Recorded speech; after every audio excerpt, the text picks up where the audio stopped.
For many parents, it can be hard to hear that your child has been struggling in school. And for other parents who've made the step to have their child assessed, they can sometimes struggle with sharing those assessment results with the school. Today, I'm going to talk about the parent and educator collaboration. My guest today is Shelley Lawrence. As an independent school administrator for 2 decades, Shelley had the unique experience of working with families of students who are striving to succeed in school, and she is adamant in her belief that with the proper supports in place, all children can succeed in school. Shelley brings her passion for children, her strong connections with outside providers in the community, her keen observation and listening skills, and her understanding of the complexities of learning to help families navigate the school journey with their child. I can't wait for you to hear this episode. Millions of kids struggle with learning, processing, and social emotional difficulties. These challenges interfere with their ability to reach their full potential. Dr. Karen Wilson is here to help. Her extensive background in pediatric neuropsychology and higher education have prepared her for this unique mission. Listen as she delivers content to inform, educate, and empower parents and educators. This will enable you to identify challenges that kids face and get them on the road to achieving their full potential. This is Diverse Thinking, Different Learning by Child Nexus. Hi, Shelley. Welcome to the podcast. Hi, Karen. Good morning. It's so good to see you. And good to see you. I've been really looking forward to this conversation because this is the topic that we're going to be discussing today is that parent and educator collaboration. And it's so important. Every conversation I have with a parent following an evaluation, before an evaluation, that parent educator collaboration is key. And we talk about that even during the process of doing the evaluations that I do. I'm gathering information from educators about how kids are doing in school. Sometimes the educators are the ones who send kids to us to get assessed. And, you know, that relationship is so important. And I wanted to have you on the podcast because you have unique insight into the parent educator relationship.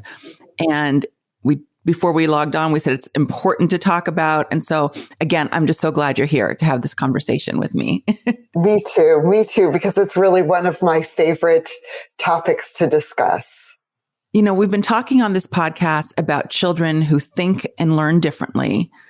And I and other professionals who I've spoken with often have parents who come in, we share information about a child's diagnosis.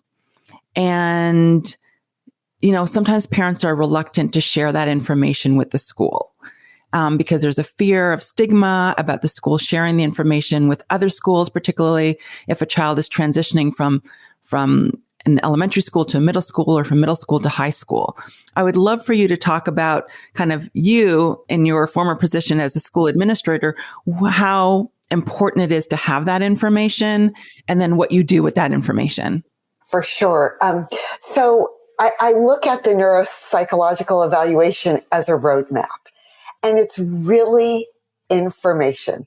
I didn't really care about a diagnosis. I was looking for recommendations, accommodations we could make at school to help the child learn to the best of his or her ability. I always reassured parents that whatever they shared with me or the school is private. It doesn't go into their cumulative record. And it's simply a roadmap. It allows us to say, okay, we're going to try X. We try X. We come back together. Oh, this is really working. Now let's add something else in. It's really about having all the information necessary to do our best job to educate the child. And I think that's so important because what I often tell parents is that it's not about the diagnosis, like you said. It's really the whole purpose of doing this is not to come up with a diagnosis. The purpose is to better understand why a child has been struggling at school, on the playground, at home, because then once we know that information, then we can know how to intervene and how to support children.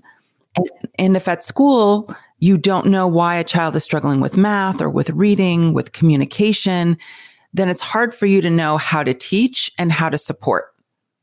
Absolutely. And I think the other thing that parents forget is we as educators are also looking to know, where are the child's strengths and how strong are they? And how can we use those strengths to leverage weaker areas? And I've had many, many times where I've had a child have a neuropsych evaluation, and there's an area of strength that pops out that is so, so strong. And we're able to really, as a school, really capitalize on that strength and build that strength. And that's just a magical experience. I completely agree with you. I completely agree with you. And that also points to the idea that it's not about just identifying what's wrong. You're really getting, like you said, a profile of strengths and weaknesses. And I'd love for you to kind of share an example of how you use strengths to kind of, and I often tell parents, kids are often able to use their strengths to compensate for areas of weakness. And how does that specifically help teachers to have that information? It helps teachers tremendously. So I'm thinking of one child, one of my favorite all-time little boys, and I remember him when he was in kindergarten. He's now in middle school, and he had a whole host of struggles with processing language, producing language, and oh boy, was he strong in math and analytical reasoning. I mean, off the charts. And we worked together, the classroom teacher, the advanced learning teacher, and we came up with an independent study for him. And we used that independent study to help bolster his expressive language skills. So he got to study an area he was really intrigued by, the Seattle Space Needle. And then he got to report to the class, and it really bolstered his self-esteem. And this was in third grade. And it was a real turning point for him, because all of a sudden you started seeing him playing basketball and integrating more with the group. So that's just one very simple example. And it's a really great example because, again, it speaks to what that experience is like for that child. Because it's not only about providing this information for educators, but, we have feedback sessions in our practice with the child to help them understand their strengths and things that are harder for them. That's how we kind of phrase it. These are the things you do really well. This is a little harder for you. And these are some things that we can do to make those areas stronger. And like you said, with that comes, a bolster of self-esteem, and confidence in the things that they really do well and the things that they're working on to get better at. I mean, kids know when they're struggling. They know. And I think every child comes to school wanting and deserving to be known and cared for. And to be truly known and cared for in a classroom is to have a teacher who understands your learning profile. For some kids, it's pretty easy to figure out their learning profile. For other kids, it's really trickier.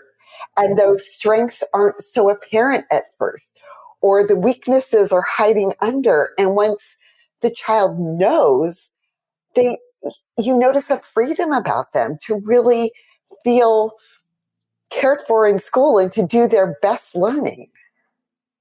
And that's so important to convey to parents as well.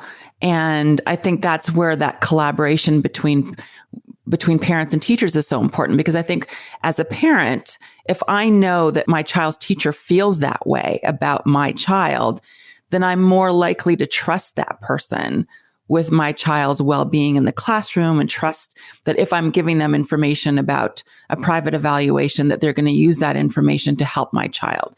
And sometimes that assessment comes from the school district. And there may even be hesitancy about requesting, I'm thinking about the public schools, requesting an IEP. They may have had a diagnosis by their pediatrician and not requesting that 504 plan because they're afraid of the stigma and they're afraid about how their child might be perceived. I mean, I've been through that a lot as an administrator. I've sat in on tons of IEP meetings. I've had parents who have been hesitant to do it. And what I have found is once they really pursue the IEP and get the accommodations that their child is entitled to. It's like running, I liken it to running a marathon with asthma and not having an inhaler with you. It's next to impossible. You know, a simple 504 plan for a child struggling with weak attentional controls can make all the difference in the world. Mm-hmm. And they can do much better learning. Right. And they're really able to show what it is they're able to do, because sometimes that, again, gets hidden because of some of the struggles that they're experiencing. So we've talked about kind of parents who go out and get a private assessment or get a 504 plan or an IEP. And, in the case of the private assessment, they bring it to the school. But sometimes it's even hard for parents to agree to do the evaluation in the first place, and that must be hard on the part of the teacher to say, your child is really struggling. I recommend an assessment. How do you broach that topic with parents? And what would you like parents to know about, when a teacher brings that as a suggestion to a parent, what they should be thinking about? I really think, I've had many experiences with that in my very long tenure as an administrator. And what the message I try and get across to parents is that it is just information. You wouldn't go and remodel your house if you didn't know which walls were load-bearing walls, or it's really the same thing when the school is coming to you saying, gosh, I've tried X, Y, and Z, and your child just really isn't reading yet. We've tried all our tricks. We need your partnership. And it's really just getting them to understand that the neuropsych evaluation or the IEP is simply a roadmap for us. We don't care about a diagnosis. A diagnosis is meaningless. Right. And like I said, information is power. It absolutely is. And I think it's almost like we have to have a separate podcast episode about the barriers to seeking an assessment, whether that be a private assessment, a 504 plan, an IEP, because that often results in a delay in getting a diagnosis or getting information that will help us better understand the struggle, which delays intervention. Yes. Which is problematic because we know kids do better when they get the intervention earlier. Of course. It's like, for our children, going to school is their work. It's their work every day. And it would be very hard for us as adults to go to work every day if we had some need that was not being met. Mm-hmm. It's really, I think, a matter of basic respect to the child. Absolutely. And I think as a parent, I think I want to normalize the experience of feeling when a teacher is telling you that your child is struggling with learning or struggling with reading, that you're just like, not my child. You know what I mean? I think that's a normal reaction, that there can't be anything wrong. But I think we have to rephrase the something wrong with, again, we want a better roadmap to better understand your child, not to identify what's wrong. But that first reaction is often, you're saying something's wrong with my child. And sometimes by extension, parents think that means I must not be doing something right, and often that reaction can delay, seeking an evaluation or asking for the help that your child might need. I sometimes will try and say to parents, or I will say to parents, really the evaluation process is about finding out where the areas of strength are, how strong they are, where are some areas of weakness. We all have them. And how can we use those areas of strength to leverage the areas of weakness? And what else do we as teachers need to be doing? Right. And, I've seen families really be hesitant to do it and have their child really, really struggle. And when they finally do it and get the information and put the interventions in place, quite often they're like, oh my gosh, why did I wait so long? I know. I've never had a parent say, I wish I hadn't have done this. I didn't do this. Every family that I've worked with has said, I'm so glad that I did this. I now understand my child better. I can now get my child the support he needs. And, again, I've had parents say that I wish I'd done this sooner, or they ask, should I have done this sooner? Because they feel that they missed the boat, but there's so much that we can do even when children are older.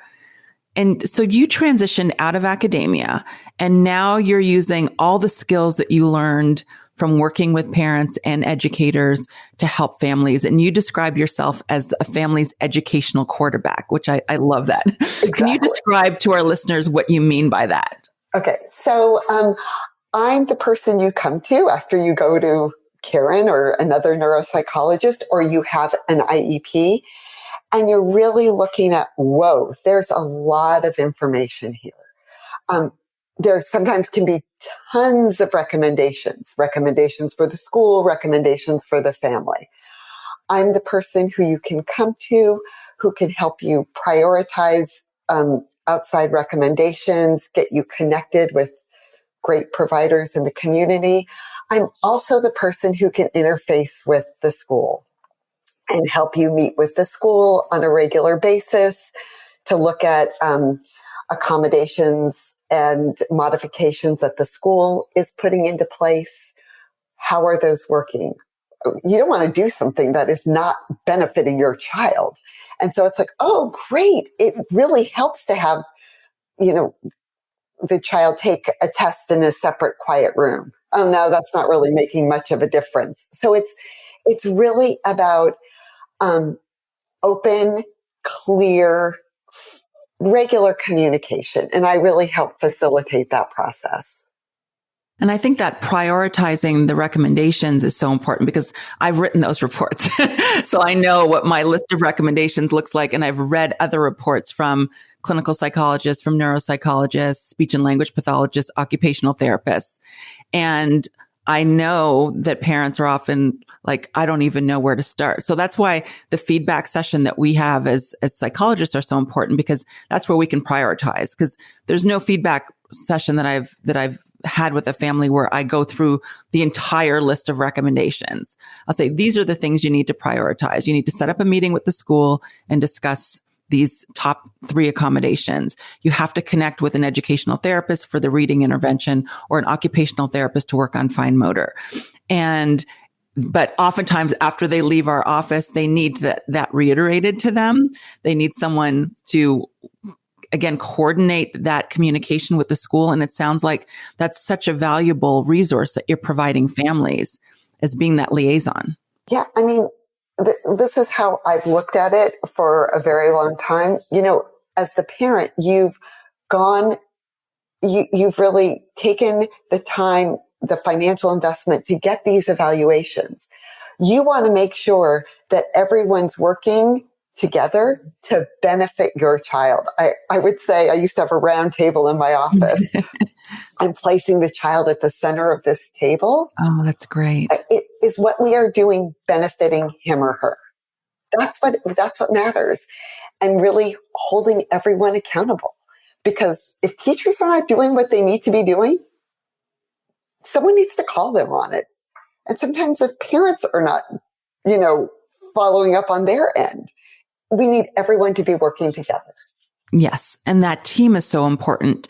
And that communication between members is so essential, particularly if you want to determine whether the intervention is affecting functioning, if it's causing improvement, if you're getting the response that you want.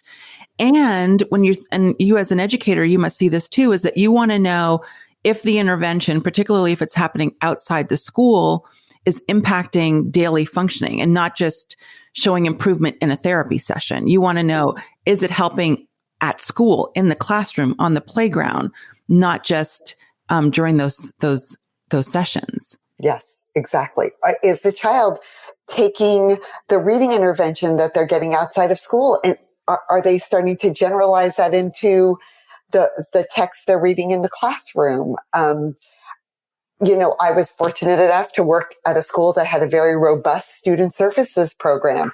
So whatever support we gave to a child in school, sometimes we divide and conquer. The educational therapist might be working on, I don't know, high frequency words or really some other nitty gritty phonics pieces. We might be working on fluency or just really on that fluency piece. And that's where that communication comes in, because it's not, you talk about that round table, and you want the person, if they have an educational therapist outside of school or they're working with, a center, you want that center, that educational therapist, to be communicating with teachers. Isn't that what teachers want? Or is that not the case? Because sometimes parents are afraid, to ask teachers to do more because we know that they're already doing so much. But it sounds like teachers want the information. 100%. Teachers want to help. They go into this business to help children. And when they have tools, I'm thinking of a child who had trouble with expressive language and was working with a really fabulous speech and language pathologist. And she would give the teacher, like sentence starters to use with this child to get them to say more or clarify their questions. It was transformational. It wasn't any big deal. And teachers want to help. They do. They absolutely do. And again, that particularly if a child has more than one area of struggle, that cross-disciplinary communication, like you've described the speech and language pathologist, I talked about the educational therapist, the teacher, the parents. I mean, all of those individuals need to be communicating, and because you want to track a child's progress. So, after parents have an assessment done, whether that be an IEP, whether that be a 504 plan implemented, whether that be a private assessment, what can they expect? What should they expect from the school in terms of implementing recommendations? Because you've been on the side of the educator and you also help parents as their liaison. So what should parents expect from the school after they sit down and the school has read the report? I'm assuming they've read the report. I mean, I would give it to the school to read, and I would expect there to be a meeting and really to go over areas of strength and weakness. And sometimes we'd even have the neuropsychologist at that meeting with us, and really to prioritize what the school is going to commit to, what the family is going to commit to, and coming up with a plan to meet in 6 to 8 weeks to say, okay, this is what we're noticing now.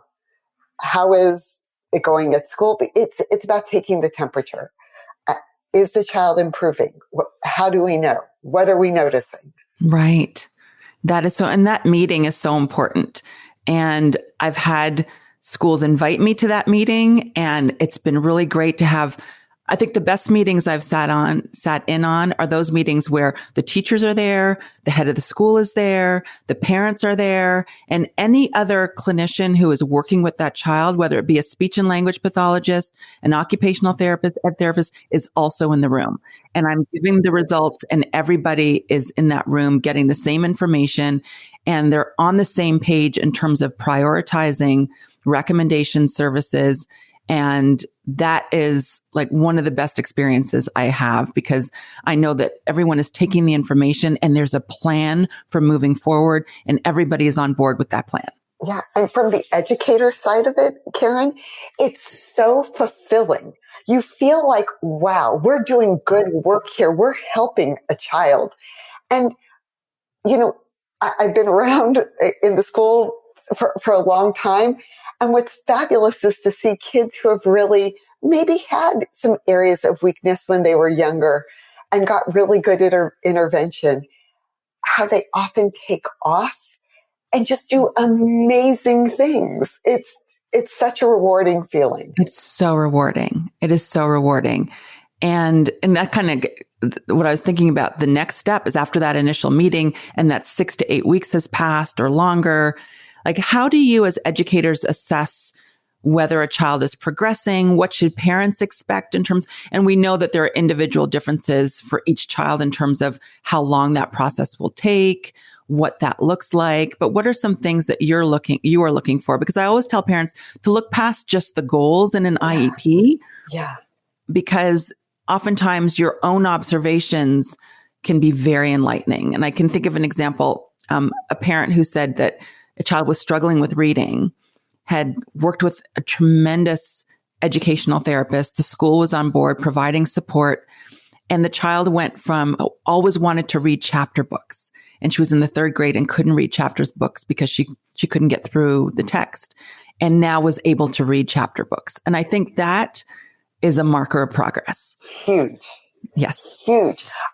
So children who have difficulty with graphomotor skills or fine motor skills, and writing can often be a really arduous task for them. Once they start to get some intervention, we'll come to the writing workshop with greater sense of purpose, relaxation, oftentimes having a plan for how to get their writing done. I've seen children who have difficulty with social cognition or social skills, and they've been part of a social skills group or working with an outside psychotherapist, and all of a sudden doing a better job integrating into the games at recess. It's really about it's about observing the child. And sometimes a parent will say, oh, wow, my child is so much more excited to come to school every day. And that says it all. Yeah, it absolutely does. It absolutely does. And sometimes it's a smile on a child's face when they're in school, just being a child who didn't say much about their day, now expanding on their experiences throughout the day. And like you said, it's just so rewarding to hear those stories and to see that, to make those observations. Yeah, or a little girl who couldn't read, and then all of a sudden she could, and they're walking through the hallway, not so safe all the time, but reading a book as they're walking. Right. It's yes. fabulous. It is fabulous. It is fabulous. And we all love when we see that progress and we know the interventions are working. And there are some kids who respond a little more slowly to the intervention, and they don't progress the way we would expect. And, when you sit back down with parents and with educators during a follow-up meeting and you're not seeing the progression that you would like, what are some things that you look at or that you recommend for families? And I know, again, this is going to differ depending on what the struggle is, but what are some things that the parents can expect? Because sometimes parents can be disappointed because they expected significant progress and they're not seeing it. So yeah, that can happen too. Sometimes, I'm going to give 2 examples. Sometimes when we send a child to occupational therapy for those fine motor skills, it can be a slow go. And if we still see a child really struggling, we might partner with the OT and work together to try some different interventions in the classroom. We might start adding in some typing practice, knowing that we're so lucky to have these bypass mechanisms to help kids who have dysgraphia. We're lucky that we're living in that way in 2021, that we have technology to assist us. For children who are struggling to read, I'm thinking of a child that I've had lots of experience where reading has been really challenging for this child. And, we've had the educational therapist, might have been doing Wilson, switch to maybe try a different program. We might, while the educational therapist is working on the phonics, we might really take a stab at school at the sight words and really target that. So we don't expect instant, things to be instantaneous. And it's constantly going back to the drawing board and seeing what does this child need, and making sure the child is learning, that they're not working hard and just spinning their wheels. Absolutely. And again, that check-in point is about gathering more information. Like you're saying, you're seeing what's working. Do we need to do something differently? Do we need to use a different program? So it's really an opportunity. So if a child is not progressing, it's an opportunity to try something else. whether that's a different program, whether that's increasing the intensity of the intervention. I've seen kids who have struggled with attention and reading, but parents have decided, well, let's just watch the attention for now. Let's focus on the reading. But the reason why they're not benefiting from the reading intervention is because the inattention is getting in the way.